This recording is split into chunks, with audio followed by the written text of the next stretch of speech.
All right, guys, here we go. Welcome back to another episode of This Week in Photo. I'm your host, Frederick Van Johnson.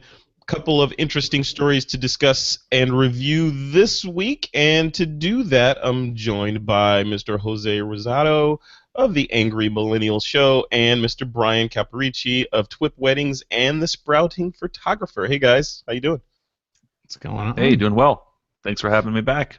Yeah, it's been a while since you've been on. You've I done know what? it's been a while. TWiP Weddings. TWiP Weddings. You guys have done what? About 300 episodes since the Well, last yeah, time you've been on? 300. Yeah, we're doing really well. We're having a blast over there. We're on episode 50 or somewhere close to 50 right now at the time of You recording. guys are crushing it. Yeah, You guys are yeah. crushing it. You guys are now you are like a staple in the wedding photography industry for Yes, some reason. yes, yeah. We're having more and more photographers that are just coming over and checking us out and hanging out with us. And right now is busy season for wedding photographers too. So the fact that they still have time to listen to a podcast is nice. Yeah, lots yeah. lots of They time behind the listen. computer, I guess. They listen while they're editing photos in Exactly. Lightroom or something. Exactly. Exactly, I was gonna say. Yeah. What is wedding season, by the way? I mean, is that is there like a season where people propose and then like a certain amount of time elapses and this is when they get married? Like, what's the season? well, I think it's just based on climate, right? Like depending on where you're from. Like where we're in Canada, no one wants to get married when it's snowing outside. So, for us, it's like May to end of October, and I think that Mhm. falls for sort of most of North America, anyways. There's some Mhm. areas where there's weddings year round, and there's always weddings year round, but that's the busy time for sure. Got it. Got it. So it's climate based. Yeah. Well, cool. Yeah, yeah. Well, welcome to the show, man. It's good to Yeah, have you on. Thanks for having me back. Lots to catch up on. I know you got a lot of stuff going, and you've been, Oh yeah. growing people over there and growing your business. And Sprouting, you might say. I just had the Jolly Green Giant image in my head for some reason. All right. Also on the show, Mr. Jose Rosado, Angry Millennial. Dude, are you angry today? You got red on. You looking, No, is that the angry this, color? this is kind of like I don't know, maybe like a salmon. And to me, this Okay, is bright, man. I usually wear black, so this is to me is like a bright color. But Yeah. no, I'm feeling pretty happy today. So Yeah, you're good. Good. So you're the not so angry millennial today. Then. yeah, Cool. What's been going on with you? What's happening? nothing much, man. I know since last time we were on. Speaking of shows, I mean, we just had our 100th episode go up for the Angry Mm. Millennial about 2 weeks ago. Congratulations. So we've Yeah, yeah, congrats. thank you. So it's kind of crazy. It was in probably like 9 months, less than a year. So we were humming along pretty good.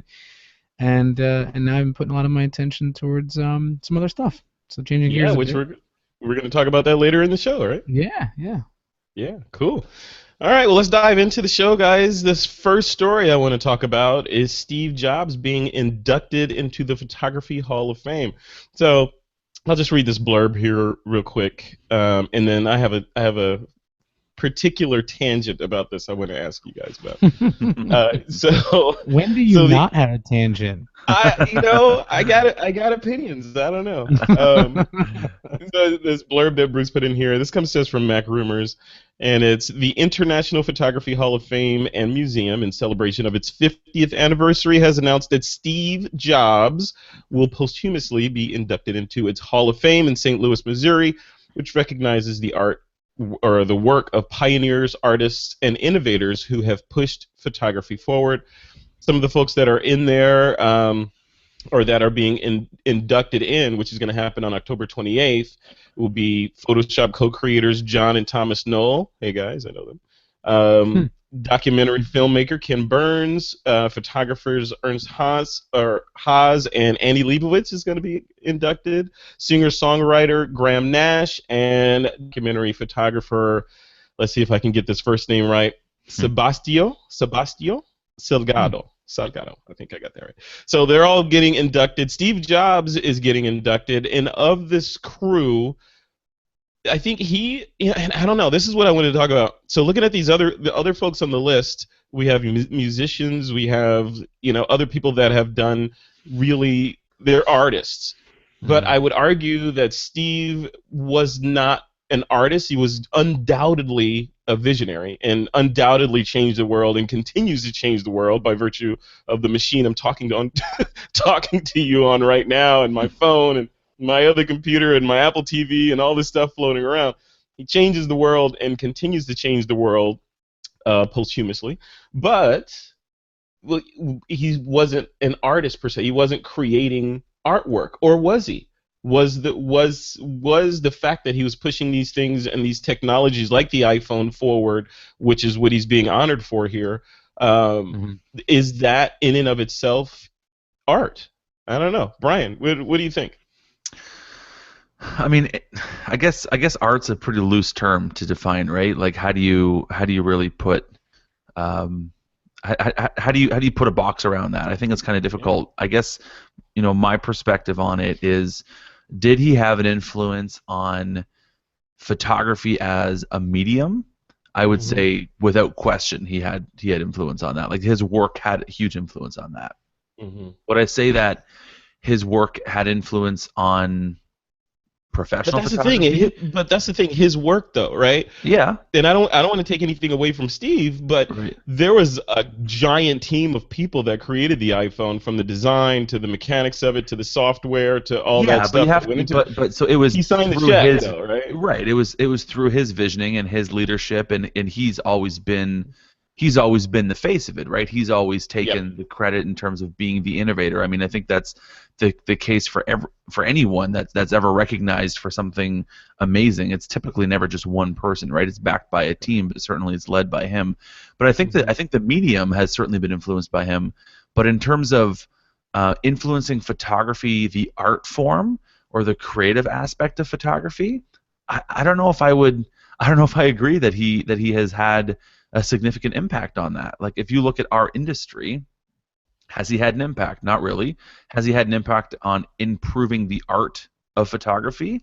No. In my opinion, no. He made it more accessible. He made it easier. That in and of itself makes it more accessible, because more people that may not have had the opportunity to find out if they were a photographer or not could have. Right? Totally, full credit. So I think it's a pretty far stretch to think that someone started on an iPhone and then became a photographer. Do you think that's really the case? Maybe. I mean, but I mean, even today, and Jose, I definitely got to have you chime in on this, because even today, people may have been.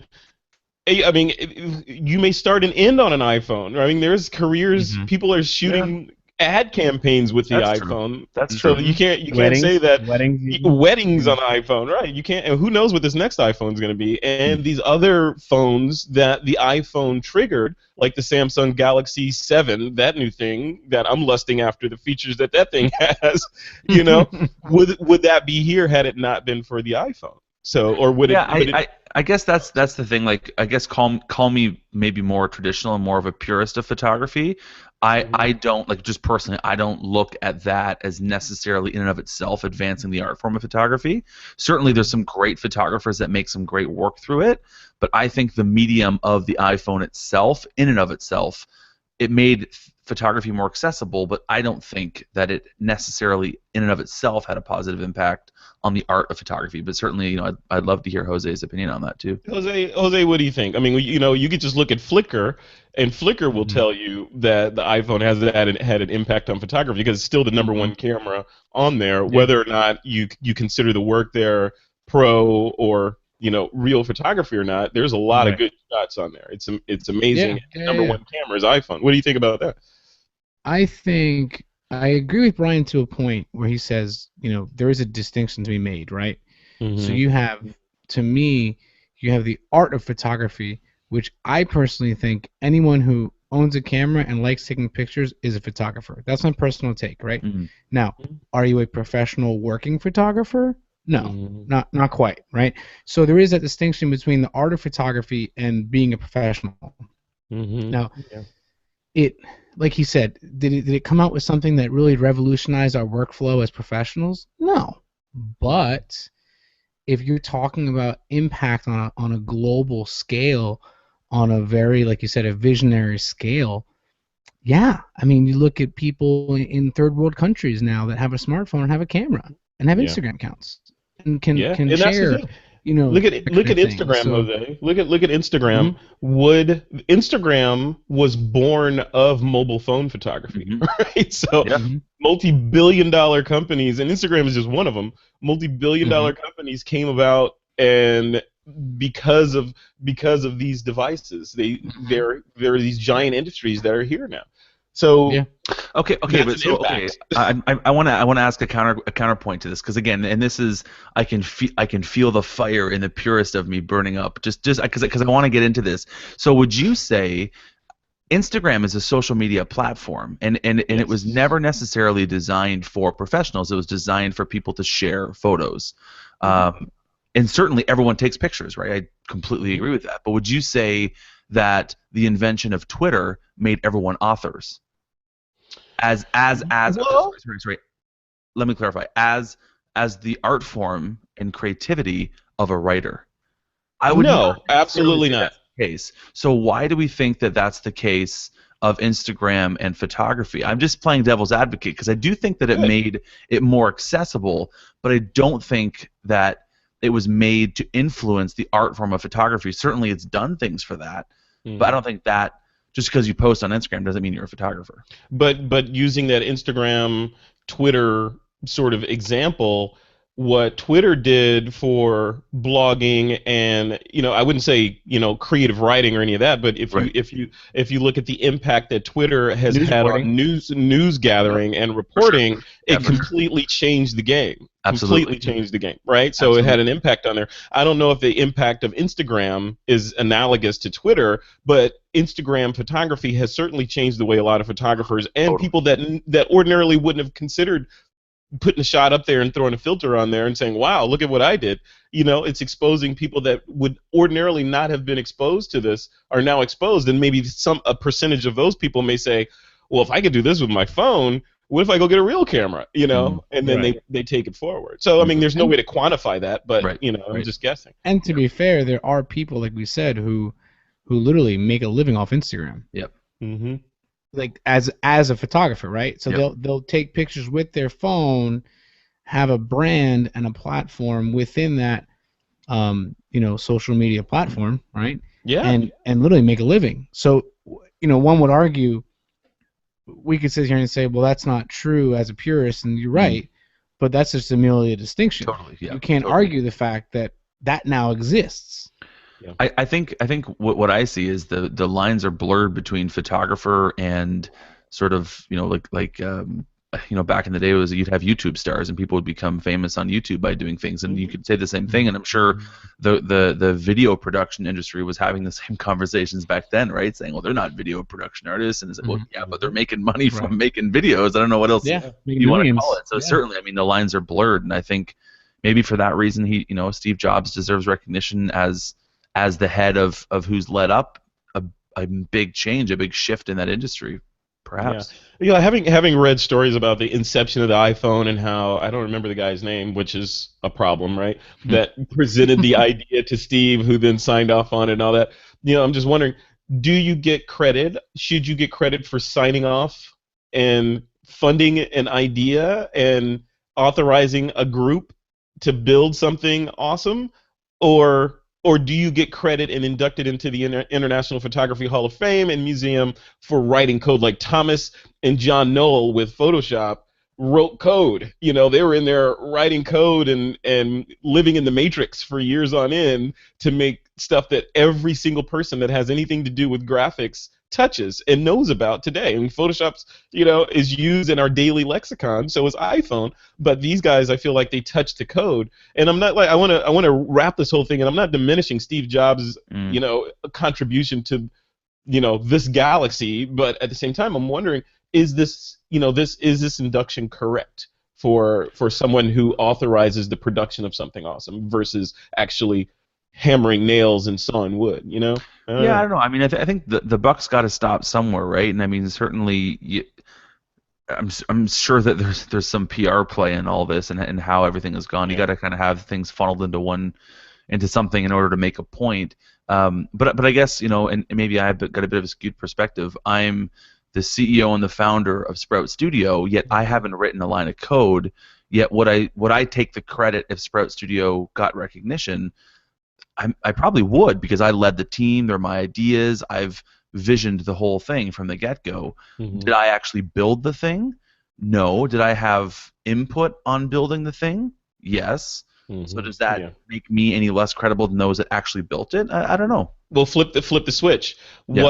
What if Frederick gets nominated for some sort of award that recognizes an outstanding network of amazing photography podcasts, right?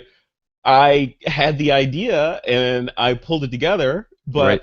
but but if you are not mentioned in there, you're part of the network. If you or Valerie or Doug or whomever is not mentioned, wouldn't that feel weird though? If I'm just like I'm taking all the credit for doing all this stuff by myself, when really it is a collective effort from a lot of smart people.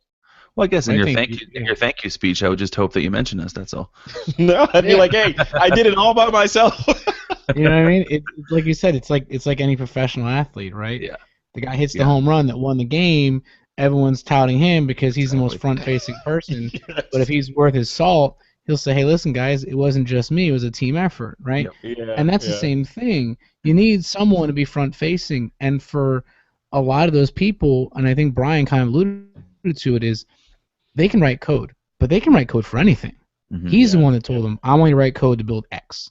Yep. And people can say, "Oh, well, Steve isn't the one who, built it or the one who tested it or the one, all the guys who literally are very integral to the process." And you would say, Mhm. "Yeah, you're right." But he's the one that literally gave him a direction and a focus. Mhm. And beyond Yeah. that, he kept writing the ship, and like you said, it's just Yeah. merely signing off on something is a lot bigger than we think. Again, going back to sports, right? You sit Mhm. there and say, if a coach makes a controversial call and it goes sideways, he's an idiot. But if he makes a controversial call and it works out, he's a genius, Yeah. Yeah. right? Yeah, I So, think I think I'd feel better about this. And I don't, I'm happy he's in there. That's fine. I'm not gonna boycott, the IPHFM because of this. But I think if Apple or even, the digital imaging team or whatever at Apple were inducted versus just one person, I think that I'd probably feel better about that. And secondly, if right. Steve was inducted into some international marketing hall of fame, Mhm. people that spearheaded innovative marketing and turned around these near death companies and did all that stuff, that seems more apropos for someone like Steve versus being in the it's like I don't know, it's like an honorary Stanford degree or something. It's like, I didn't really go there, but I'll take it. Right, right. So, I don't know, it's cool stuff. I mean, but it's good that it's that he's in there and that they're shining a light on all this stuff. There's a lot of. We'll link to this article that was over on Mac Rumors in the blog post for this. There's a ton of interesting people that have been inducted Mhm. in there for lots of good reasons. All right, guys, we're going to take a quick break. When we come back, we're going to talk about a cloud-based photo storage site that shut down and how Smugmug stepped up to help out the stranded customers. All right, guys, we're back. Smugmug has stepped in to rescue. Maybe rescue is not a good word. Maybe it is capitalize upon. No. To rescue the images for former PictureLife customers. So there's a service called PictureLife, and Smugmug swooped in and said, hey, I guess their images were going to be trapped there, and Smugmug swooped in, or at least the marketing says that Smugmug swooped in and said, hey, we're going to save your art, so you can come over and be a Smugmug customer, and it's all good and all that. On the surface, it's great. Kudos, Smugmug, for helping these people out. On the back end, that's a database. Come on, they wanted the database of customers over there, but so that first I want to have you guys comment on that. Then I have a second question that goes towards backing up your photos and reliance on these cloud-based services. I don't know. Yeah, Mr. Rosado, what do you think, man? I mean, first on the Smugmug helping and rescuing the former PictureLife people. Is that? I think Did you what read that always way? makes me laugh. I mean, yeah, I agree with you, right? Where you sit there and say it looks great and it looks like a PR-friendly move, but in reality, it's just you acquired someone. But you had the platform to say, hey, look, we're gonna kind of save you guys, and whoever wants to come over, it can be a customer of ours, and we'll have your stuff, and that's nice. But you said it. Yeah. It was literally an acquisition that just said, hey, look, we see this person who's down or a company, we're gonna acquire them, and like you said, acquire their database of growth and customers, and that's it. Yeah, And I makes didn't you think laugh of it. because I didn't think Yeah. about it from that standpoint, from the acquisition standpoint. I just thought I don't about think it that's as what it was though. yeah. I thought I about it could as be like I could they be went out of mistaken. business. Yeah. The way I saw it, I'm a consumer. I have no insider knowledge, but I had the impression that PictureLife was going to shut their doors, and Mhm. Smugmug went in and said, "Hey, you guys are shutting your doors. Let us provide a path of." Of least resistance for your customers that they don't, but at the same time, it's a win for Smugmug because they get that database and all those customers who may ultimately convert into paying customers. I don't know if I wouldn't position it as an acquisition. I don't know, Brian. What do you think? Well, I don't think it was. I mean, and again, I haven't dug deep enough to say for sure, but I did read online that a company called Stream Nation is who acquired PictureLife back in January Mm-hmm. of 2015. Mm-hmm. And as I understand, Stream Nation just more or less kind of drove them into the ground a little bit. So I don't think it was Smugmug themselves that acquired them. I think it was Smugmug that kind of stepped up. Again, marketing, PR, like that's it's certainly been spun nicely. But the move that I guess marketing all that aside, the move they did was that they stood for what they believe in, and Smugmug that's what they're all about, memory preservation digitally, correct? Right. So Right. so I think certainly, yeah. I mean, does it work out conveniently for them that all of a sudden all these customers who no longer have this online photo storing service can now get them from this other online photo storing service? Oh, and by the way, create a free account in the process. Convenient, sure. Marketing, Yeah. yes. Yeah. But Yeah. did they step up and say, hey, come on in, get your images. You got your account free for 15 days so you can download your stuff and get out if you want to? They stepped up and they probably saved a lot of people, made a lot of people happy. So Yeah. I guess I kind of look at it from both perspectives because the marketer in me is like brilliant move, Mm-hmm. but Mm-hmm. also Mm-hmm. I've got to imagine there's some kind of deeper meaning here, at least for Smugmug to say like we care enough because they're doing it for free. You don't pay for it. I mean, obviously, right? It's the Mm-hmm. service is free to Mm-hmm. transfer this. They care enough to take that risk for them to at least help people get their images back. Yeah. There's some sort of goodwill there, I think, as much as Yeah. it's No, I smothered in a agree. Right. lot of I agree, marketing. and I don't Yeah, think I don't want to paint it as nefarious. I think we get into the mindset of for someone to win or benefit, there has to be a loser on the other side. sure. Yeah. Right. I think this could be a win-win. Smugmug gets a bigger database and all these Yep. potential customers, Yep. and at the same time, the customers get a place for their images to go. And Smugmug's an awesome service, and it's an Yep. advanced user interface and all that. So it's kind of a win-win situation. Yep. Even if Smugmug is benefiting from it, from Yep. people ultimately converting into paying customers, Yep. so what? Yeah. They're Yeah, a like you business, said. right? It's definitely it was like you said, it was a win-win on their end, right? Because it like you said, if it aligned with their ethos, great. And if Mhm. they were able to help some people, amazing.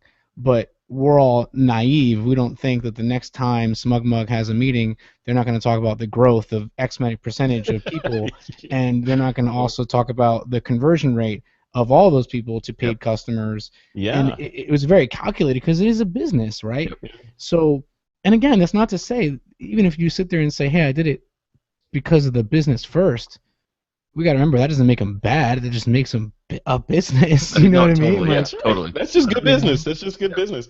So yeah, the other part of this conversation is putting all your eggs in one basket. Picture life, people. yeah, So yeah, yeah. so and these cloud services. And is this, playing devil's advocate, as you guys know I tend to do from time to time? Is Because your this? layer, you have that layer of all that black furniture in the back, I know this is the Batcave. the black leather chair. Yeah, Surprised you're not yeah. petting a cat. That's the way. You haven't seen below the desk here. But is this jumping from the frying pan into the fire? You're going from one cloud-based service that closed the doors into another one. Not saying Smugmug's going away anytime soon, but nothing in life is forever. And if it is a case of that, should Picture Life people learn their lesson and yeah, still migrate over to Smugmug for sure, but also probably figure out another local sort of strategy to keep your data safe. Right. Brian, what do you think? I mean, is that plausible, or am I just being paranoid?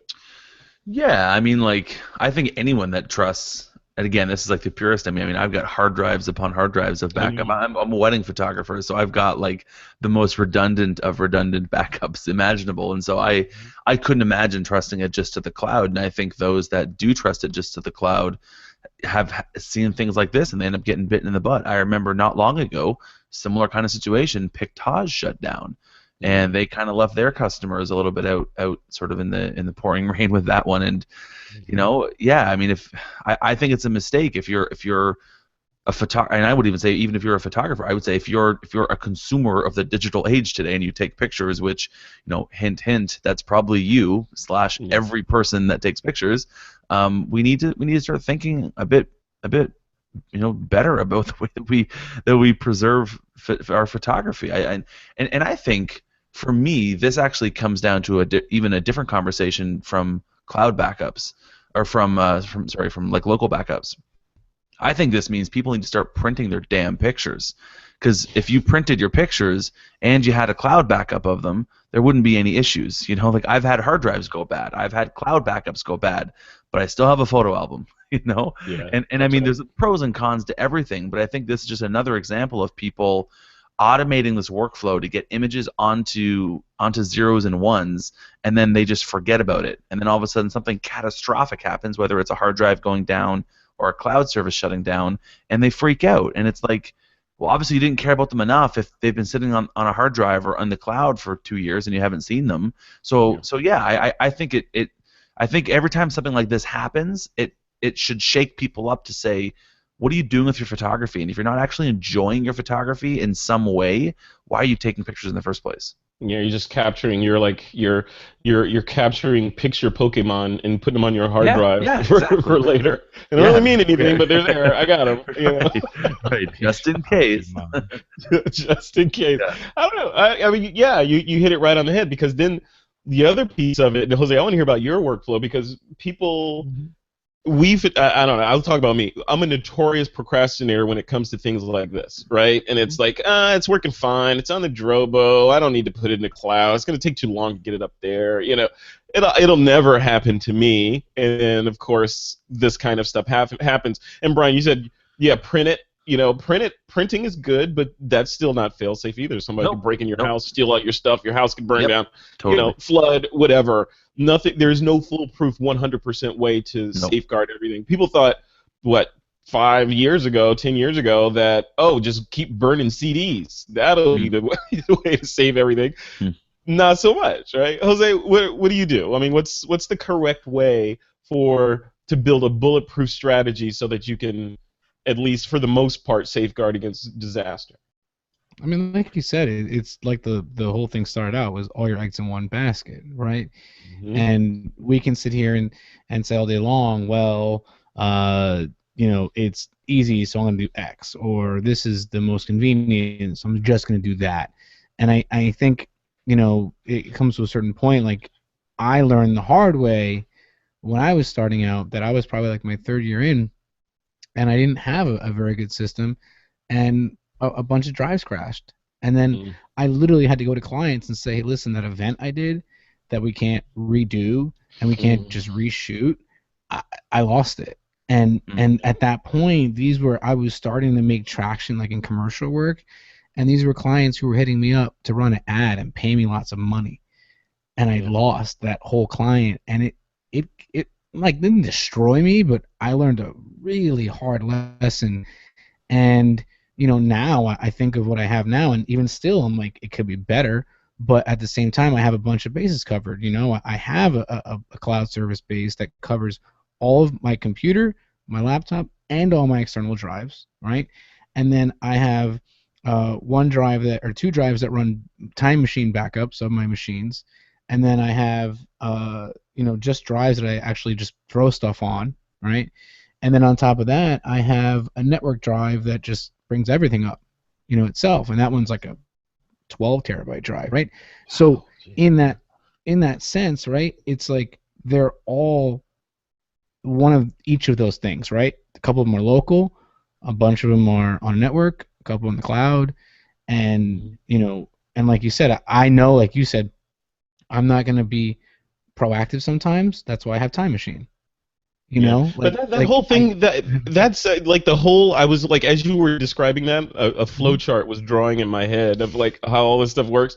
But then it looks good and it sounds good. But then you think about how much data we create. Like Brian, you're creating a lot of data every time you go out and you shoot a wedding.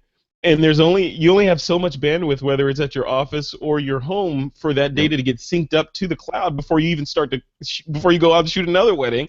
It's got to get up there, and let alone layer in there if you're doing video or audio production or any of that kind of stuff. Then it just gets exponentially bigger. How do you get ahead of that? Like, how do you safeguard so that you're backed up all the time when you're always on the treadmill of creating more data? Yeah, it's funny. I mean, so me as a wedding photographer and a Canadian wedding photographer at that, we don't have the same, I guess, luxury of unlimited bandwidth as you guys have, unfortunately. So we're limited. So actually, I don't do cloud backup at all. In fact, I don't know many Canadian photographers that do cloud backup, just because we have those sort of hard limits, or at least you have free healthcare though.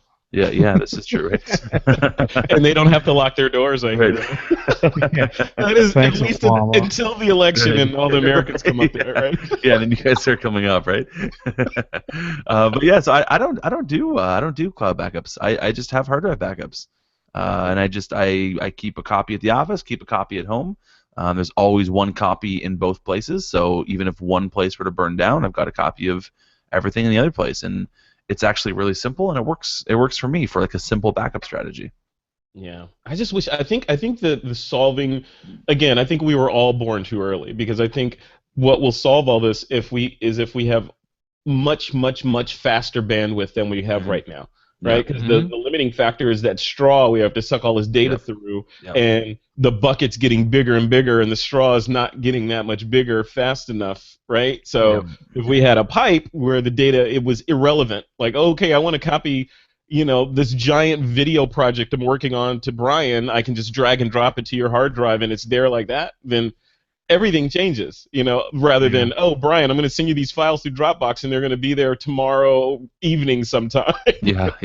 Yeah, seriously. But I don't know. I guess, and again, this is the purist in me. But as a wedding photographer, my clients get albums, right? And it's like that. Like, I mean, again, and it's not a print versus digital argument, but really it does come down to it that, like, if you want your images to sort of be enjoyed, and I guess that's in my opinion the difference, because digitally images are very much a come and go thing. They're a snapshot. They're here one moment, they're gone the next, right? And I think when things like this happen, it always just reminds me of, like, hey, I've got this beautiful print behind me, and it's still there. I mean, yeah, if I had a fire in my house, the print would be gone, but that's a pretty dramatic event. So would my hard drives, right? Yeah. So most people never experience that kind of disaster. Right, yeah. But it just reminds me that, like, hey, there's some beautiful images. I can see them every day. I don't have to be behind a screen. I don't have the distraction of email and Facebook and notifications and whatever in my way.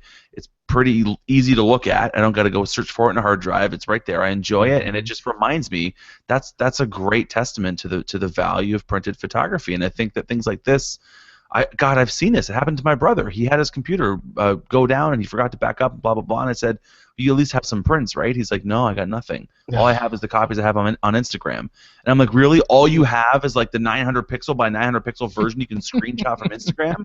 Are you kidding me? And that's just, it just is a reminder to me that, like, we got to be smart about what we're doing. Like, we all just, like, machine gun and sort of rapid fire these photos, and we're not thinking about what we're doing with them afterwards, whether that means redundant backups or printing them or doing whatever. We just got to start thinking about what we're doing. That's all. Yeah, no, I think you're right. I love your passion about this, Brian. The passion. Oh man, the passion of the print stuff. Yeah. Frederick, to your point, I think what we got to do too, I think, is the future, and, like, weird pockets of the country are starting to do it, is treat the internet like a municipality, like everything else. Like water and gas and all the stuff that you pay for. Because what I'm noticing is, because they're the two biggest players are all huge conglomerates, right? Like for-profit companies. Whereas there's a place in, like, upstate New York that they treat it just like, again, like municipality, and you pay the county and all that kind of stuff. And they're getting, like, I literally think it was 1 gigabyte down and up for, I'm not even shit, $15 or $20 a month. Huh. Yeah, I'll pay for that. You know what I mean? And here I am paying, like, well, I cut the cord recently, but here I was paying almost $200 for TV, internet, and phone, and I'm like, ew. Yeah. And it's to this huge company that doesn't give a crap about me. Yeah. And the horrible customer service, right? All this stuff. But like you said, I think that is a limiting factor for sure. to Brian's point, I mean, if you look around, like, I can't really show you guys, but I have some artwork in my room, right? I have some prints from friends. I have, actually, this one you can see is a mixed medium piece by an artist that I met in Philly and now lives in Tennessee. Mhm. But it's funny. Other than that, I don't print a lot, and I wish I was better about it, because I have a decent Canon printer, Yeah. and the one thing he was mentioning I always do is when I go up the steps in our house, we have a family photo of me, Jess, and the kids, and we do it every year at my mom's house on the steps, and the one we have up there is I think now 2 years old, but every day I walk by it, Yeah. and every day I'm like, I love that photo. Yeah. And Yeah. I can't say that for a cover photo of it on Facebook, Right. Right. or even the background on my computer. It's like I walk by it every day. I leave my room, I walk down the hall, and I go, oh, there it is. And I go, that's a nice shot of us. Yep. It's like the kids weren't killing each other. We're all smiling, and it's like sweet that one moment. So I get it. It definitely has a nice And the picture, like you said, like printed pictures, I think are a lot like they have the romanticism and the tactile feel of getting a handwritten letter, right? Mhm. Like no one does that anymore, which makes it magical again. So if you handwrite someone a letter and lick a stamp and put it on their mail to them, they're like, "Whoa, look at this!" Yeah. And if you send your in-laws or whoever pictures of your kid, that are printed old school style in a manila envelope, and they pull out these prints, that's a magical moment versus them clicking on an email and saying, oh yeah, that's nice, or a text message, oh yeah, cute, next message. Yeah. Mm-hmm. Yeah. So Jess did that recently for my parents. She printed this photo we got of like the whole family together. This was like last summer, and she printed them up this summer and sent them to the house when we were going to be there. And like you said, I immediately was giving her shit, and I was like, really? You bucking for the top spot? You trying to be the best in-law, like the best daughter-in-law? Because it was funny because my parents were like floored, and like you said, what was it? She just went to White House Custom and just was like, here, print a couple different sizes and just send them to the house, and we're gonna be there. And but like you said, you can even have them sent directly to them. You just sit at your computer. No, that's what I mean. This print, send it there. Yeah. Yeah, we just happen to be there. So we just want to be like, oh, what is this package that came in today? But it was profound, like you said. They were like, oh wow, that's awesome. Brian Caparici, you have sparked a movement. I think photographers all over the planet listening to this are going to be like, yeah, I'm going to print and give someone a print next week. The funny thing about it, just as like a closing point, I mean, there's a lot of photographers that stand for this, and I'm certainly super happy to be part of it. That are really standing behind the idea of print. But I think the thing that I don't think anyone says or doesn't say, gosh, I wish I printed more. Like Jose, you just said it. You're like, I love this, and I wish I printed more, right? I think like everyone I talk to, every bride and groom I talk to here in the studio, every family I talk to, they're like, honestly, we've just been delaying. We just don't print as much, or we've got a whole bunch of photos we've been meaning to go get them printed, and we just don't do it. And it's like, just do it, because if you don't do it, you're not preserving your story for future generations to come. It's a shame. And something like this happens, and all of a sudden, poof, they're gone. Because a bunch of zeros and ones are pretty easy to erase. Yeah, it's like I have a box. Taking the 16 by 24 out the front door is a lot more difficult to get rid of, Yeah. It's like, oh, I can't do it. I'm the youngest in my family of 5 kids, so I naturally was made the historian, digital, or archivist of everyone's. You were the genius bar guy in your family? Yeah. Oh, that too. Yeah, for sure. But I have a closet that has boxes of photos in there and some slides and some 8mm film and all that stuff that needs to. Yeah, dude, it's serious. That needs to get digital and then distributed back out to the family, because like Brian, like to your point, my nervousness is like up here now, because that's a single point of failure right there in those boxes. So they want to be released into the cloud. They want to be released to everyone else, but at the same time, I want to like take some of those slides and make prints from them and hang them on the wall and You know, they're trapped. It's like memories that are trapped in a box Yep. that are, you know, becoming less and less relevant because, you know, people are forgetting about them. They're like, oh, yeah, who was that? That was Uncle so and so. Yeah, oh, whatever. You know, so you gotta set them free. Yeah, yeah. Yeah, but cool stuff. Cool. Well, kudos to Smugmug for providing a runway for the PictureLife customers. Thanks for doing that, and also kudos to the Smugmug marketing department for pulling this off like they did. So good stuff.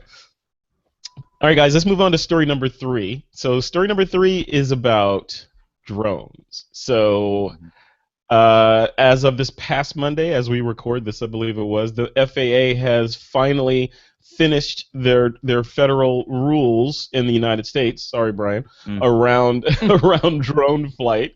So basically, it is now illegal to fly your drone for commercial purposes if you jump through a couple of hoops, and basically, you know, you have to get a FAA certification as a remote pilot with a UAS rating or unmanned aerial system rating of a and that'll, to get that rating, it costs you $150 essentially to get that. And they say in the article that I read, essentially it's as easy to get that rating as it is to get your driver's license. So basically a bunch of common sense rules. Don't do this, don't do that. They did add a couple of one or two things in there. I won't go through the whole ruling, but we'll link to the PDF of it. But one of the things that they added was before this thing became fully ratified, the limit was 400 feet. You couldn't fly above 400 feet without, you know, jumping through hoops and getting special dispensation and all that. But that presented a problem when you wanted to fly your drone around things that were taller than 400 feet.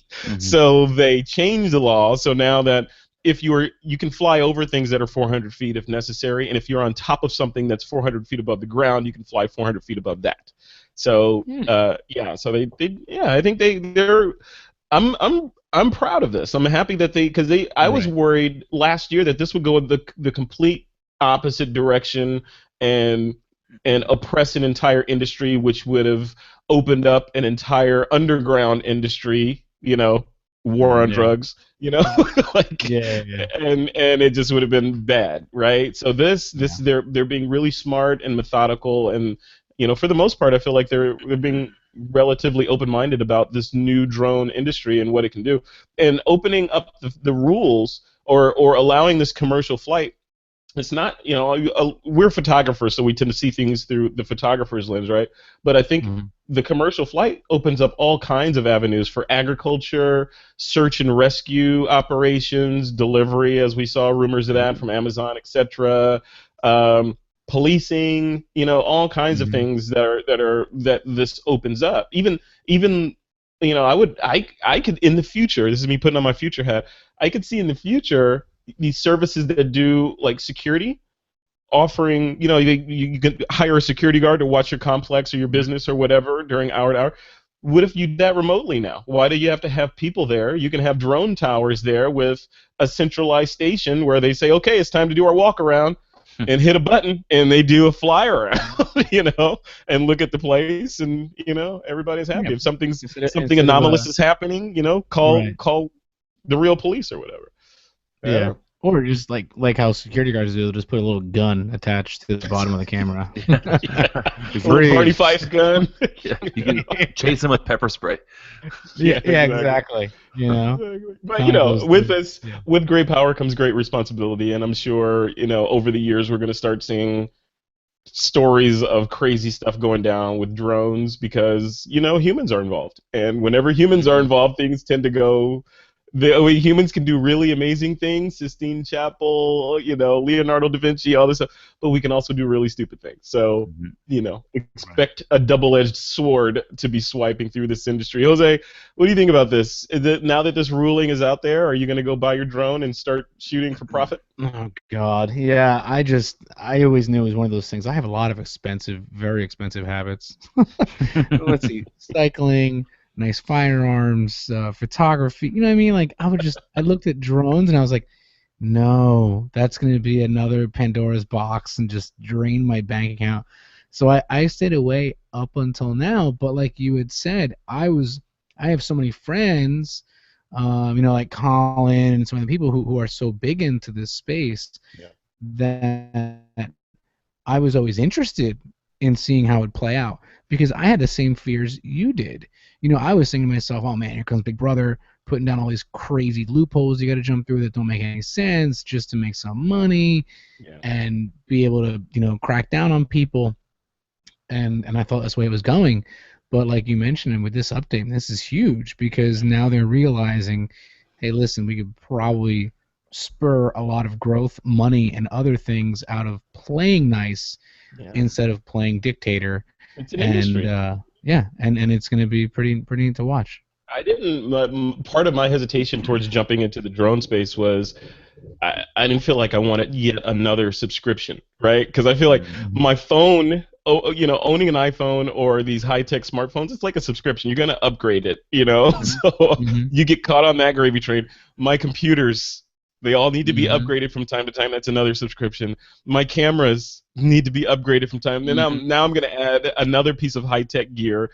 The drones that need to be upgraded, or I'm going to be lusting after the next thing like I'm lusting after the Phantom 4 now, even though I had the Phantom 3 and I had it less than a year. So, I knew it was going to happen. I know me. I know my limitations. Right.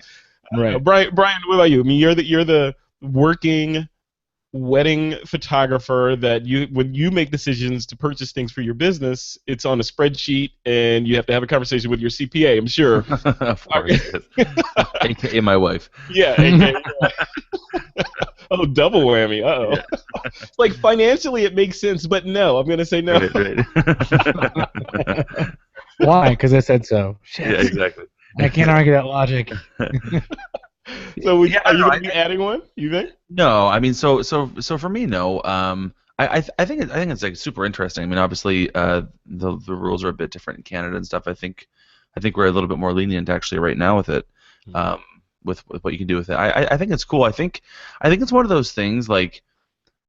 I think on the surface it seems really cool, right? Like people like it, they want to get into it, they want to try it. It kind of reminds me of what we went through not long ago, maybe 6 or 7 years ago with video for photographers, right? Like photographers have always been still artists, right? And then cameras came out with the ability to make video, so the tool was there, right? The actual thing to make the art was there, and we flocked to it thinking like, oh, now the tool is so easy, we can do that. But like we're the first ones to say, if you don't have the skill set, a DSLR is not going to make a great picture for you, right? But then we're the first ones to jump into making video just because the camera could make it. And I saw so many photographers, hey, myself included. I tried doing wedding videos for 2 years. It is hard. It is really, really hard. It's a totally different skill set than what I already have. And it's not to say that I couldn't learn it, that I couldn't do it, that I couldn't be great at it, but you've got to decide what do you want to do? Like, where do you focus your time and energy and attention?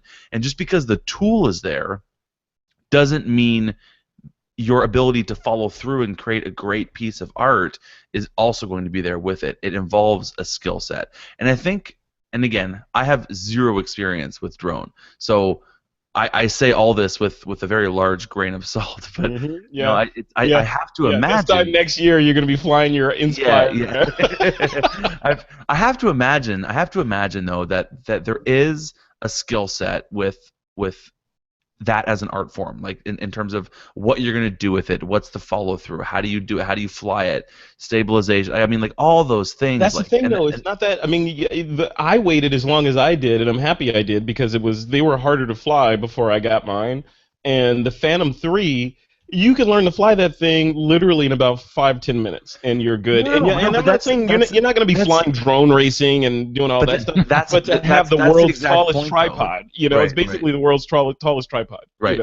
But so I guess that's the exact point that I guess maybe I'm thinking of is like doing the thing is easy. Like making video with a DSLR is super, super easy.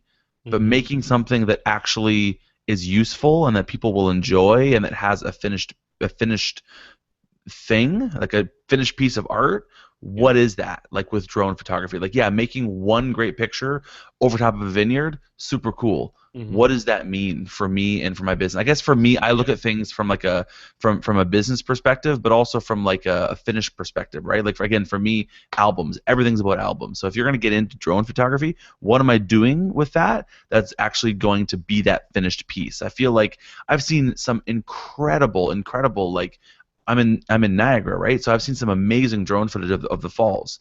Yeah. But to piece together that beautiful piece of art, it was more than just knowing how to drive the drone. Yeah, but It I was look at the it from process of storytelling. I think of it when I think of commercial drone flight, in a lot of ways it comes back to wedding photography, specifically because I see wedding photography as one of those really hot kind of, there's a ton of competition. And there's a ton of, you guys always have to be innovative in you got to be obviously skilled, but you got to be good at business, you got to be good at marketing, you got to be good at networking, client photographer relations, and you got to shoot the thing, and you got to, there's always that pressure to differentiate yourself from the guy down the street who's charging $700 less than you are. Why should they come to you? So I was looking at drones as probably a way to do that, where you could say, yeah, Joe Bob down the street, he'll shoot you, he'll do your engagement shoot like this, but I'm going to put you on the edge of Niagara Falls and shoot you from over the falls, back with the falls in the foreground, and you and the bride on the edge, of the falls there. You can do that kind of stuff instead of just being. And even here, like in San Francisco, I've complained about, like, we've got the Golden Gate Bridge and all these things that are really awesome to see, but depressing for me from a photographer standpoint, because I see them, I'm like, there's no possible way I could shoot something different than probably hasn't been done before, but with a drone, I feel like the bubble has gotten bigger, and I can do different things from different angles that were impossible for me to get before, like over the bay, shooting back on the bridge, or above it, those kind of things. I don't know. Yeah, I guess that's where I'm just looking at, like right now, today, does it have the cool factor? Like, it totally does, right? It's got the cool factor, but different is only different until different isn't different. You know what I'm saying? Like, as soon as it becomes that's prophetic right there, right? Man. That's a snake eating its tail. Wow. But it's one of those things that's like, yeah, like right now it's cool because it's different and it stands out. But as soon as this becomes the norm, it's like the fact that it stands out no longer makes it stand out because everyone's doing it. So I guess that's where it's like, if you're doing it just, and again, this is just my perspective from a wedding photographer, if you're doing it just for the cool perspective, then it's going to be cool in the short term, but you've got to, like, what's next up your sleeve. I think of it almost similar to the whole tilt shift movement that we had, like, what was that, maybe 7 or 8 years ago? Like, photographers just, like, they started using tilt shift lenses to make some really, really, like, interesting portrait and wedding work. Super, super cool. It stood out. People were loving it. Consumers were saying, like, I don't know what that is, but what's that look? It's so different. I love it. Photographers that were doing it were making a killing doing it, until everyone started doing it. Then it was sort of like, it wasn't different anymore, and people stopped liking it because it became the norm again. It's like spot coloring. It's like anything that becomes a trend, and then the trend comes and goes, is no longer a trend anymore because everyone's doing it. So I don't know. I guess I like it for the cool factor. I just think you gotta figure out what you're doing with it. That's all. I think a lot of people do it because it's cool, and I don't know. For me, that's not enough reason. But talk to me in a year when I have a drone. And I know you're gonna get this conversation reminds me of many conversations I had with Valerie Jardin, who's the host of Street Focus. Yeah. She's like, I will never ever get an iPhone, and then she got an iPhone. I will never ever get an Apple Watch, and then she got an Apple Watch. Yeah. This is one in a series of conversations that end in you getting a drone. So I think for me it was always I just looked at it as it wasn't my skill set, kind of like what Brian was saying. Right? It's like when I got my D5 and I finally could do video, I was like, ooh, right? Yeah. And I tried to make these cool, like, short movies, if you will, clips at model shoots. And I'm like, oh, go ahead, move like this, I'll put some music over, I'll do this, I'll do that. And then ask me how many of them I actually sat down and edited. You're right. When I got home, because I looked at it and I was like, I'm like, this isn't me. Yeah. Like, I opened this up and I'm like, I just want to cry. Yep. And then I'm like, dang. And then it goes back to, like you said, what's your core focus? And for me, it was hitting up my videographer friends and saying, I will throw you some money. Can you edit these like 10 shoots I took videos on now almost, Christ, 3 or 4 years ago, Right. and and make me something pretty neat? Because that was the same thing. I looked at drones.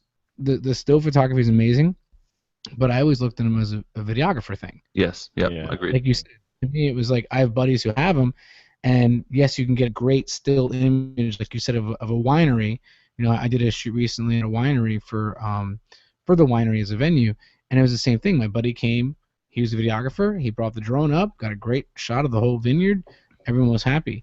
And imagine that, in an album overlaid across 2 pages, saying, "Here's where they got married," and Right. play Where's Waldo and find him in that photo, right? Mhm. And that's amazing. But again, then it gets down to, okay, when am I going to operate that thing during the day when I'm supposed to be taking photos? Yeah, I mean, and a lot of it, and we're obviously this story was around the commercialization of drones. Some Right. things you do just because you're a geek and it's fun, Yeah. like, Yeah. and it happens. Because drones hit on all those nerve endings, right? Because it's Right. fun, it's geeky, it's you're flying, you're taking pictures and video, and it's wireless, and there's Wi-Fi being transmitted back, and you're on the cutting edge because it's not even legal yet. There's all this stuff that makes it kind of irresistible from a geeky standpoint when you take the money. Take the money out of it. But even was thinking. So I've been mentioning on the show a couple times that later this year, November, I'm doing a workshop out in Vietnam, and last night I'm online doing exhaustive research on the law in Vietnam around flying drones. Because I want to maximize my chances of bringing it back home with me. And myself coming home. So. I was about to say, I don't think the drone is the worst of your problems. Apparently, drones are all over Vietnam. People are flying them, and you just have to get a little bit of permission here and there, and you're good to go. But my thing was, I wanted to fly it. There's this area called Ha Long Bay, which is this beautiful bay with these limestone structures that are shooting almost vertically up out of the water, covered in greenery. It's just beautiful. We were there last year, and we were out there on a boat, and I'm thinking, this is great, but again, I had that whole sense of, I don't know if I'm going to be able to do a shot that hasn't been done before. How it just comes out touristy. So this time, I'm bringing the drone, and I'm going up above Ha Long Bay, and I'm going to shoot down and, weird angles from the drone, from the air, and then I'll bring it back and land it on the boat, if I'm lucky. So that's, and I'm going to be training people how to do that as well while we're out on the boat. So that's an example of doing stuff that, that wouldn't have been possible. Like last year wasn't even possible to do something like that. This year I can do it, because I have the drone, and I feel like I have the skills to at least land safely and have my passengers be safe, so I don't know. But yeah, I think a lot of that is just rationalizing my purchase and wanting to be a geek, We're seeing a pattern here, I think. Well, photographer, it's a photographer thing, Something like this, you buy it, and you're like, okay, how can I work it into my business? Right, yeah. Like Brian is the adult of the crew. Brian will be like, I have a need in my business, and now I need the equipment to do that. Yeah, I'm like, buy first, justify midway and after the fact. Brian, in maturity, you're like 10 years older than me. No, it's funny because I did it, right? Like I was there. Like I had the Nikon, what was it? The D90, whatever it was, the first camera that had video in it. It actually had it before the 5D. Yeah. The 5D Mark II there, or whatever, the one that Canon had. And I was like, oh, this has video, cool, let's do it, right? Like I literally emailed all of my couples for that year, said, here's what I want to offer, it's dirt cheap, we want to test it out, we want to do this. I bought stabilizers, I bought all these things, I bought the mics, I bought the recorders. I did it because I was excited by it, but then I quickly realized that's not really my skill set. I'm not really good at doing that, And it's like I've got to choose. It's like just because I can do it doesn't mean that I should do it. And I guess I just learned that after trying it for a couple of years and spending way more time than I want to admit behind the computer trying to edit together a highlight film, realizing I have no idea what the heck I'm doing editing video, So I guess I just realized it. I tried that and I was like, okay, I got to be a bit more selective about what I'm doing here and just focus my skill set on what I'm good at doing. It's like Right. it's you're if I can do it, should I do it? Or just Right. because I can do it, should I be doing that? Is Yeah. reminding me of a quote from Jurassic Park. That's what I think Jeff Goldblum said that in Jurassic Park 1. Just because you can create dinosaurs doesn't necessarily mean you should create dinosaurs. Exactly. Yeah. This could end very badly, and it did. Yeah. As we all know, with the Yes. horrible second, third, and probably fourth movie. Oh, good grief! Yeah, they just went downhill after that. All right. In related news to this story, I just saw this today. You guys saw this? This 65-year-old rural Northern Virginian woman, it took her shotgun and blew a drone out of the sky that had been flying over her property. And she quote blasted it to smithereens. So we'll link to that hilarious. article. Apparently, she lives next door to a celebrity, and she thought paparazzi had been, illegally flying around trying to get shots or whatever. So she was out, and it said the story is classic. You got to read the story. She had come home after church and was cleaning her shotgun. Nice. Which That's that Virginia, sentence, folks. that sentence Yeah. right there is kind of a contradiction. So she was coming home after church, cleaning her shotgun, and some dudes in a fancy car were flying the drone over yonder, and it came over her property, and she shot it, and she got it with one shot with a shotgun, which is kind of good, That's a good shot. Yeah. That's some Annie Oakley action there. And then Yeah. then she said it fell onto her tractor and damaged her tractor, so she was upset about that. Jesus, It's how like- big is this drone? That's like Yeah. shooting somebody for trespassing on your property and then complaining that they bled all over the place. Right. Yeah. Yeah. Yeah. I always wondered when you hear stories like that. This is not the first one, right? People shooting stuff out of the sky. Yeah. My first question always was, where do you live? Like, Yeah. and not in the sense of like, oh, that happens a lot. But it's like you just said. My first question was going to be, why do people think they're interesting enough that, or not interesting enough that you find this hovering camera on your property and you're going, Right. is Yeah. it the FBI? Is it the NSA? I don't give a shit. I'm shooting out of the I'm sky. gonna shoot it down. right? Yep. But for her, I kind of get it, because imagine if you live next to someone and you have people in your trees all the time trying to get pictures of said neighbor, you'd get old. And if Yeah. I sat there and go, I can shoot this, not actually kill someone on my property, I'll do that. You know what I mean? Yeah. But Yeah. I hear people doing it all the time, and I'm like you said, maybe it was a commercialization of it. Maybe the people in the rural part of the country were surveying land with the drone, and they happened to be on some guy's property. Hmm. I don't know, Who but part of me knows? was like, what are you filming that you're on some stranger's property and you're not even really filming them? That's in that mind, I always thought that was weird. Yeah. Who knows? I mean, it could have been guys just passing by and like, hey, dude, let's get out and fly the drone, and had no idea where they were, and they're just flying around, and like I can imagine looking Poor at that. guys. Looking at the screen is like, yeah, it's down.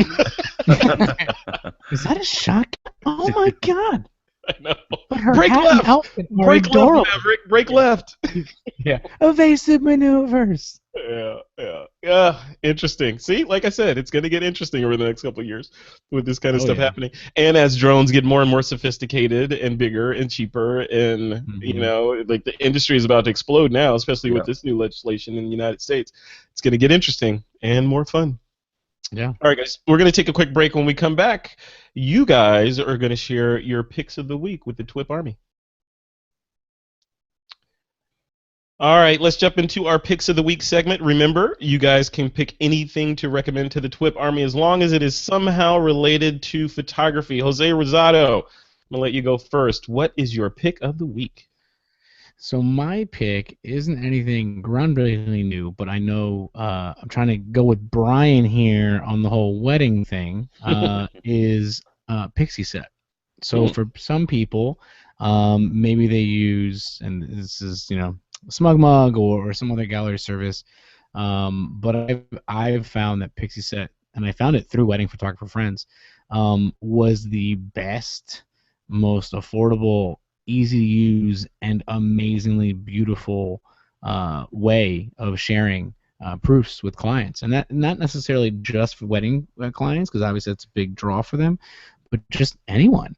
because I started thinking about years ago. What I thought was a good experience was, okay, here we are. They loved the pre-production meeting. They hired me. They loved me during the shoot. They loved the images, but then I'm sending them like a Dropbox link, and I'm like, I'm not following through on the whole experience thing. And when I came across this, I was like, it's perfect. I mean, it gives you really sweet, nicely formatted emails that get sent out with your branding on them, and it's just really easy. 'Cause that's the big thing, and Brian can attest that when you do all this stuff, ease of use and if it can be implemented in your workflow very easily and kind of run very quickly, that's what you want. So that's all the things I found in that. Well, I'd like to piggyback on that pick because there's another service that I think is awesome as well. I'm gonna bring it up on the screen here. Check that out. What's this called, I was Brian? wondering if that was coming. I've heard of this company. I've heard of this.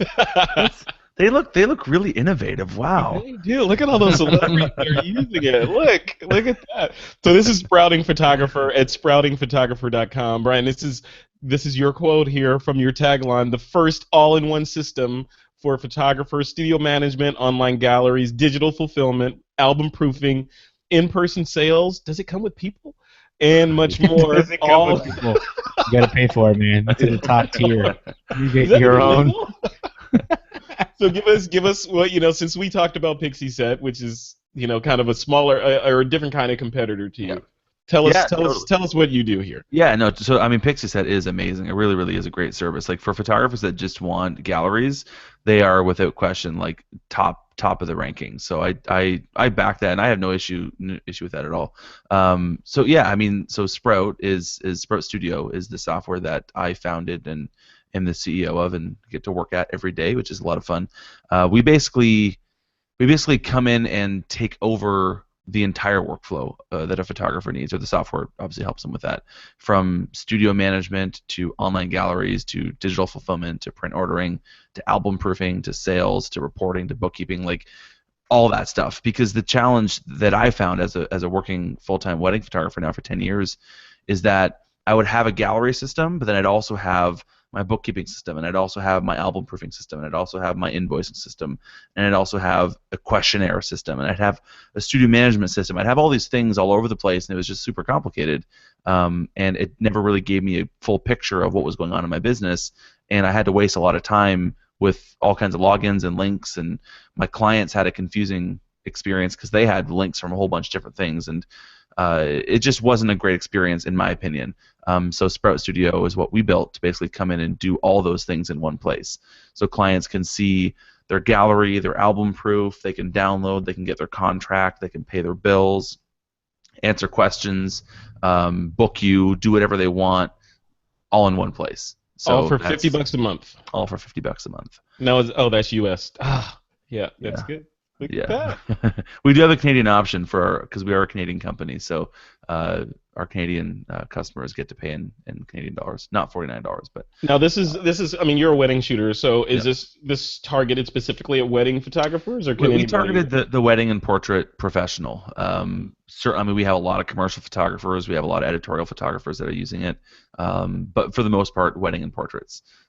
Galleries, like the in-person sales part of it that you mentioned is like you can basically show your images on their walls, so you can start to sell wall portraits and things like that, but you can do it through the convenience of an online gallery, because photographers know that in-person sales thing works, but so many of them say, I don't have the time, I don't have a studio, I don't have a projector, I just don't want to be a salesperson.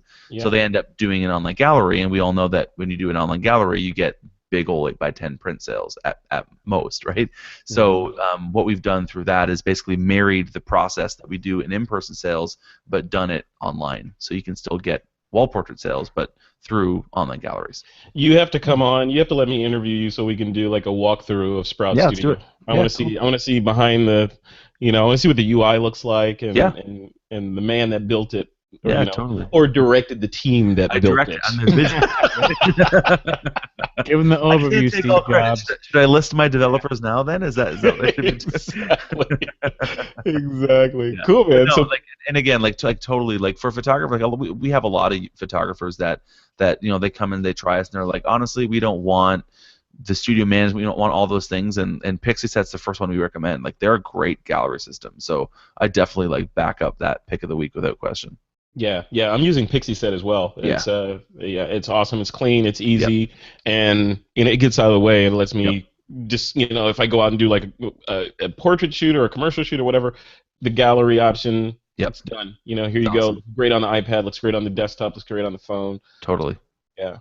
So path of least resistance, I say. Yep. There we go. Gotta make it easier for our customers, right? Awesome. Mhm. Cool. All right, man. So Brian, it's your turn. What's your pick of the week? Yeah, cool. So my pick of the week, I'll show it to the camera.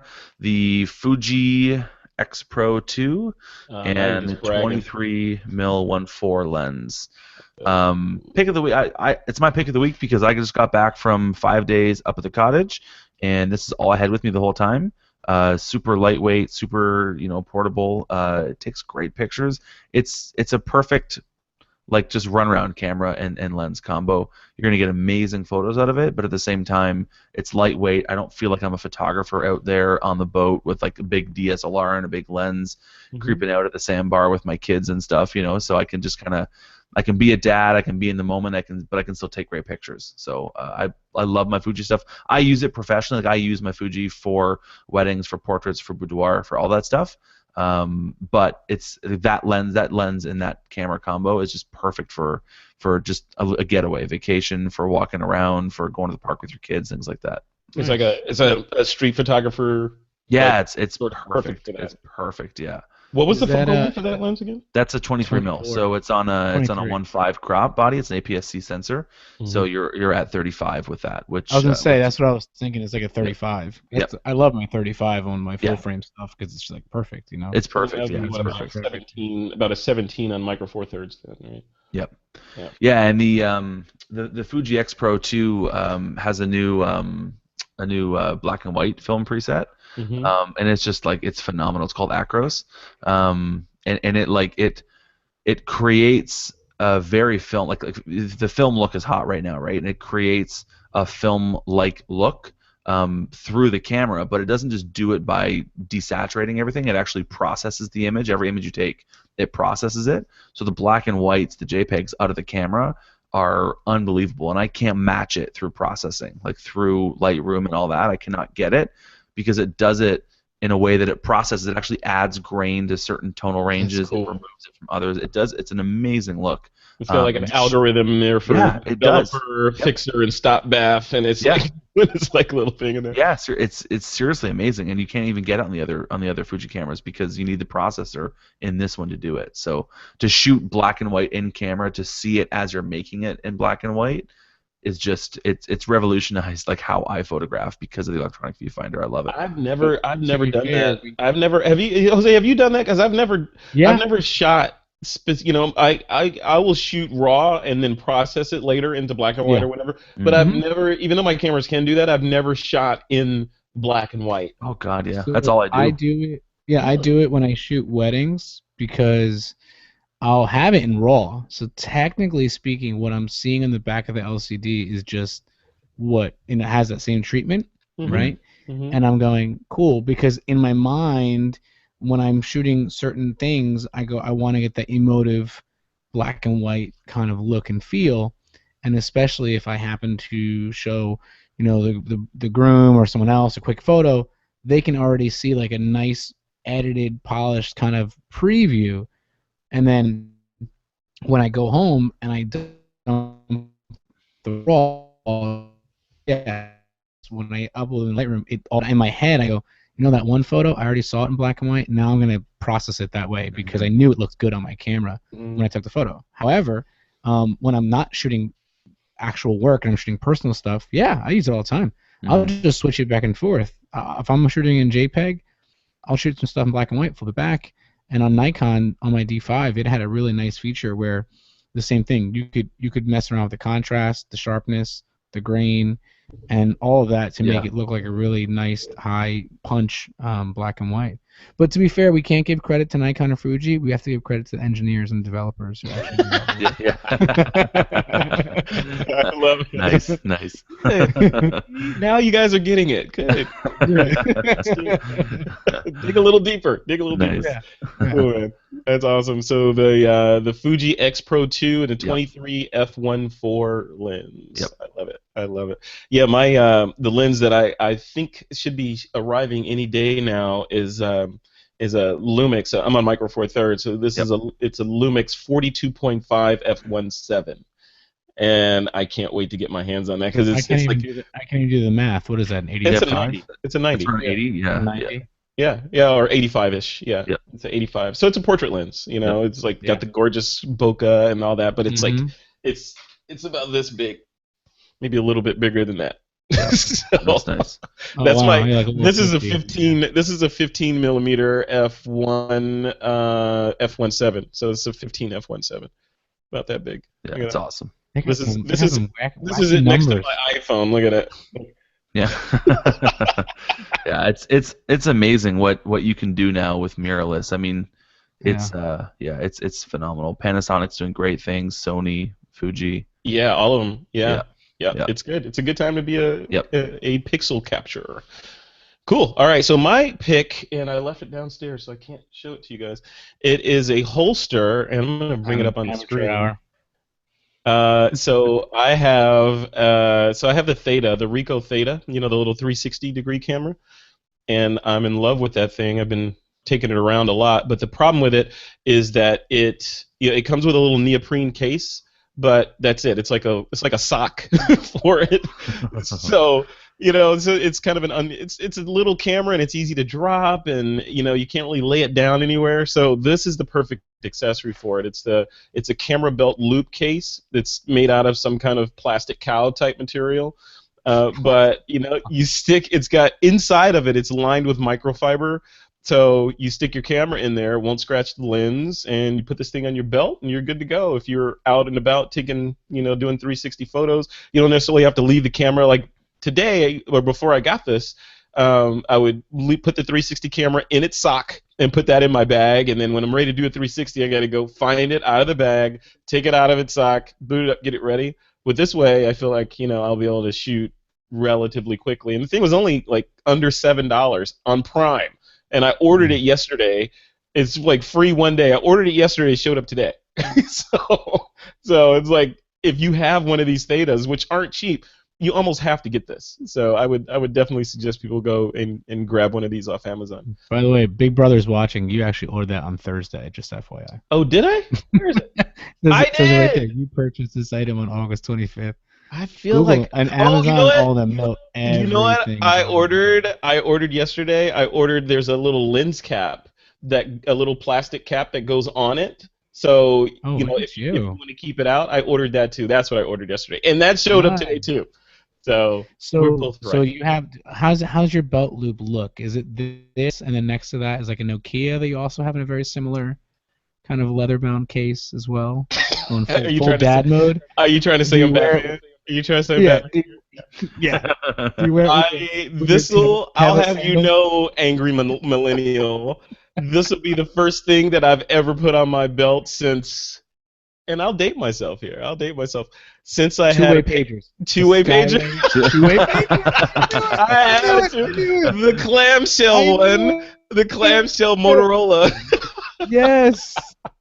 Those I knew awesome, it. Man. I wish I missed those days. I missed those days. Back when every rapper had it in a video. Hit you up, I must have a two-way pager. Oh my god. I was not cool enough to be a rapper, but I had one. Not that I had a whole lot of people to talk to, but I had one. Oh man, that was perfect. That was great. I had one of those. Yeah. I had it. Yeah. Good stuff. Cool, man. Mm-hmm. All right, so back to the show and away from embarrassing Frederick. All right, we're gonna close this show. Before we close this off, Jose, what do you have coming up? I know you're working on a bunch of cool stuff. Yeah. So today we actually announced a really cool partnership with Resource Magazine for Creatives Against Depression. So they're basically just trying to help us spread the word and spread awareness for mental health and what we're doing with the company, Critics Expression, and we're gonna be doing a lot more with it. Some live events, teaming up with some other nonprofits in the area around Baltimore, and really trying to do some really cool stuff. As you guys know, when I did the 100th episode of the show, we hit pause in the show for two reasons. One was obviously to do more stuff with Creators Against Depression in the fall, but also to switch to a seasonal format. So now we're gonna have tight, finite seasons with specific topics, and those hopefully should be start rolling out in the new year. Nice. So let's see. Let me share that. So that's season. How many shows in a season are you rolling out with? We're gonna keep it at 20. Okay. So 20. Okay. A lot less than yeah, because we're like, okay, and season. And now when we reach out to people, we tell them, listen, if you want to know everything about what we do with the show, Angry Millennial 101, like a class in college, is 101 episodes where you can get a great digging deep and get a great idea of what we do on the show. And then because of that show, what we've been doing there, I'm also going to be writing an ebook on creating deep and meaningful interviews with EQ. Nice. So be on the lookout for that soon. Yeah. Dude, you are just not busy at all, are you? Trying, man. Trying. Wait, so with EQ, what is EQ? So basically, in a sense of, it's kind of like emotional intelligence. So kind of in a sense of being more self-aware and having more control of your own emotions, but in that, also realizing that you are more empathetic towards others. So what you can imagine is what we do with Angry Millennial is we get in deep, man. Like, people share stuff about loved ones passing away and all these really, really significant life events, and it kind of struck me that wouldn't be possible if I was just a kind of a surface kind of guy. Yeah. And wasn't able to make them comfortable enough to even share those kind of things. Because half the time I was asking them questions that really weren't asking that direct. Like, what's the biggest regret in your career? And that could be as surface as you want it to be. But I've noticed that the way we structure the show and the way we structured the how the show runs, that people were then comfortable enough, and we got deep enough already that they were opening up like crazy, and it was amazing. It was great. Cool. For some really awesome content. Good job, man. Thank you. Thanks for doing that. And thanks for being on the show again, man. Thanks for. Of course, man. And you weren't even that angry this time. There was no like. You stayed David Banner the entire episode. You know what it is? I've recently become a softie. Because of Brian, I'm walking up the stairwell and looking at printed photos and getting mushy. Our son just started middle school, so now I feel really old, and so I'm much more soft now. Wait till your son starts teasing you about having the iPhone when he's like using his like retinal phone in 10 years from now. Yeah, seriously. Yeah, Dad had an iPhone. He actually had to touch it. I couldn't hear you. Sorry, I was watching House of Cards on my eye contact lens. Exactly. In my mind. Yeah. Well, Yeah, cool, man. yeah. Well, thanks for coming on. Brian Caparici, man, what do you have coming up? You're working on a ton of stuff as well, right? Yeah, we're having a blast. It's wedding season again. There it is again. It's wedding season, so we've got just from a photography standpoint, got weddings going on. Something I'm sort of like revolving my energies around right now. So spreadingphotographer.com, that's where everything I do lives. In terms of educating about the business of photography. I teach business of photography, write about it. We've got our podcast. We're on episode 258 right now, so we're quite deep and having a lot of fun and loving it. So that's really great. But something that I'm focusing a lot of my energy on in terms of like for education is this thing that I call I came up with a fancy name, Growth Performance Indicator Score. So GPIS. Ooh, similar to GPS. So the idea behind it is in the business of photography and in wedding and portrait photographers achieving what they would determine to be success as a career, there are certain things that photographers do who succeed, and certain things that some of those who aren't able to really quite get traction don't do, right? And so this is my effort of helping photographers identify where they should spend their time to see the biggest growth in their business. A lot of photographers will be like, should I do a bridal show? So we've created this calculator where they can go and answer a few questions, and it will give them an indication of whether or not that will give them good growth.